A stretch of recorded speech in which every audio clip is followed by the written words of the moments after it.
ऐसा माना जा रहा है कि महाविकास आघाड़ी में भी कई सीटें हैं जिन पर दांवपेच अभी अटका हुआ है। मुंबई उत्तर पश्चिम ऐसी ही एक सीट होने वाली है। इसके दावेदार अमोल कीर्तिकर इस वक्त हमारे साथ हैं। उद्धव ठाकरे ने इनकी उम्मीदवारी जो है डिक्लेयर कर दी है। सामने संजय निरुपम है। अमोल जी, देख रहे हैं हम कई दिनों से, आप कहेंगे अंधेरी ईस्ट, वेस्ट और बाकी विधानसभा क्षेत्र जो आपके लोकसभा सीट में आते हैं उस पर कैंपेनिंग आपने शुरू कर दी है। कैसी तैयारी? एक तो सबसे पहले मैं उद्धव जी का मैं धन्यवाद करता हूँ। मेरे ऊपर विश्वास रख के मुझे उत्तर पश्चिम लोकसभा चुनाव क्षेत्र से चुनाव लड़ने की अनुमति उन्होंने दी है। और उसके बाद में हमारे जो पदाधिकारी कार्यकर्ताओं ने जो मुझे मेरे ऊपर जो विश्वास रखा, वो भी विश्वास को मैं धन्यवाद देना चाहता हूँ। और मुझे ऐसा लगता है कि भले मेरी उम्मीदवारी डिक्लेयर की है, लेकिन मेरा इधर का जो भी यहाँ का पदाधिकारी कार्यकर्ता है, हर एक मेरा पदाधिकारी कार्यकर्ता अमोल कीर्तिकर करके ही लड़ रहा है, ऐसा मुझे माहौल दिख रहा है। बिल्कुल। अभी जो वक्तव्य सामने आ रहे हैं बीजेपी की तरफ से, चंद्रशेखर बावनकुले ने कहा है कि संजय निरुपम आना चाहे तो आ सकते हैं। आपको लगता है कि डेंट होगा अगर कांग्रेस का सपोर्ट या संजय निरुपम अपोज करते हैं, या आपको कहीं ना कहीं से आप कह सकते हैं कि कोशिश करते हैं गिराने की? देखिए, कांग्रेस हो, शिवसेना हो, भाजपा हो, जो भी है, एक विचार है, एक उनकी आइडियोलॉजी है। कोई भी व्यक्ति अगर पार्टी छोड़ के जाता है तो मेरे ख्याल से कार्यकर्ता पदाधिकारी उसके साथ नहीं जाते, मतदार भी उसके साथ नहीं जाते। इसके लिए मुझे ऐसा लगता है कि कोई भी पार्टी छोड़ के कहाँ भी गए तो भी कांग्रेस के मतों के ऊपर उसका परिणाम नहीं होगा। कांग्रेस के मतदार और कांग्रेस के पदाधिकारी महाविकास आघाड़ी के साथ में ही काम करेंगे। ऐसा माहौल में जो घूम रहा हूँ मुझे दिख रहा है।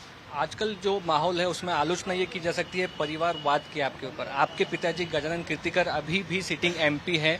वो एकनाथ शिंदे शिवसेना में चले गए, आप उद्धव बाला साहब ठाकरे शिवसेना में रहे। 2 बार 2 टर्म सिटिंग एमपी सीट से हैं, उसके बाद आपका नाम दिया गया है। पहले आपका कोई कॉर्पोरेशन या ऐसा उम्मीदवार नहीं, तो उनको क्या जवाब दिया? देखिए, हाँ, मैं उनका लड़का हूँ, लेकिन उन्होंने अलग रास्ता चुना है। वो शिंदे साहब के साथ गए और मैंने अलग रास्ता चुना है। मैं उद्धव जी के साथ में हूँ, ये पहली बात।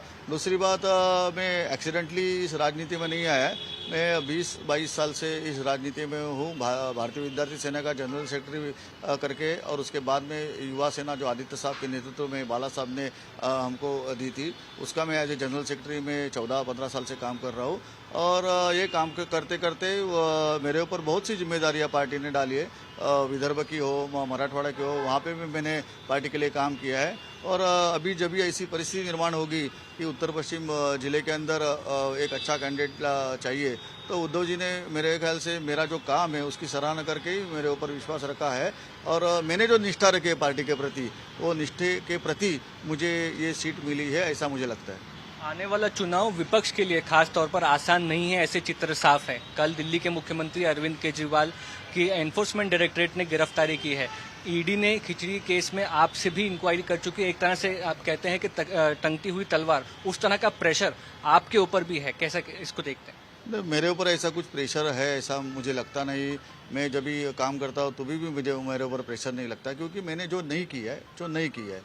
ठीक है, अभी जो इंक्वायरी एजेंसी उनका काम करेंगी, इंक्वायरी एजेंसी इंक्वायरी करेंगी, उसको मैं जो भी सहयोग कर रहा हूँ। और मेरे ख्याल से अगर उसमें कुछ नहीं रहेगा तो जानबूझ के ये ऐसा करेंगे, ऐसा मुझे कुछ लगता नहीं है। फिर भी जनता मेरे साथ है, मेरे पदाधिकारी, मेरे कार्यकर्ता, मेरे पार्टी के वरिष्ठ नेता मेरे साथ है। और मेरे ख्याल से अच्छी तरह से उत्तर पश्चिम जिले के अंदर हम शिवसेना का कैंडिडेट चुन के लाएंगे। पार्टी के वर्कर्स पर या नेताओं पर पहले दबाव था, अब बीजेपी कल से ये कह रही है, किरीट सोमैया हो या फिर अतुल भातखलकर डायरेक्ट, कि कहीं ना कहीं एक पूर्व मुख्यमंत्री यानी कि आप कह सकते हैं उद्धव ठाकरे या लोग ऐसे आशंका जताई जा रही है कि उनके ऊपर ईडी की कार्रवाई हो सकती है। तो आप लोग नेता कार्यकर्ता इस चीज़ को कैसे देखते हैं? मेरे ख्याल से अगर ऐसा कोई प्रयास वो करेंगे नहीं और किया तो महाराष्ट्र की जनता सबक सिखाएगी, इतना ही मैं इस बारे में कहूँगा। आने वाले चुनाव के लिए या इस मतदार संघ के लिए आप क्या मुद्दे लेकर लोगों के सामने जा रहे हैं? बहुत से मुद्दे इस मतदार संघ के अंदर है। जो लोकसभा यानी जो अधिकार प्राप्त होता है सांसद होने के बाद में, उससे निगड़ित है। एक यहाँ पे एक बड़ा सी शोर है, समुद्र किनारा है, उसके बहुत प्रॉब्लम्स है। उसके बाद में यहाँ पे मेरे ख्याल से कोली समाज के लोग रहते हैं, उनकी भी कोई दिक्कत है, उनके भी कोई प्रॉब्लम्स है।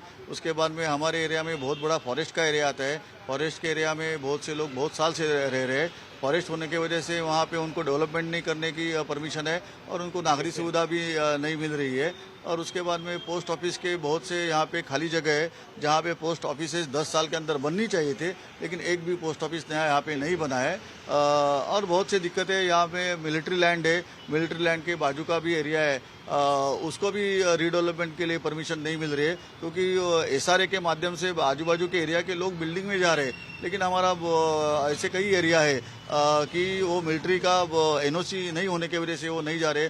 उसके बाद में इधर जो एयरपोर्ट है, एयरपोर्ट के बगल में भी नेहरू नगर करके बड़ी बस्ती है, वो भी झुग्गी झोपड़ी है, वहाँ पे डेवलपमेंट नहीं हो रहा है क्योंकि बाजू में एयरपोर्ट है। तो ये जो छोटे छोटे प्रॉब्लम्स है जो पब्लिक देखना चाहती है कि बाबा अगर हम लोग अगर बड़ी महासत्ता बनने वाले हैं तो महासत्ता बनेंगे तभी बनेंगे, लेकिन हमारे अगर प्रॉब्लम ये सॉल्व नहीं होंगे और हम महासत्ता बनने वाले तो महासत्ता वो क्या काम की। धन्यवाद।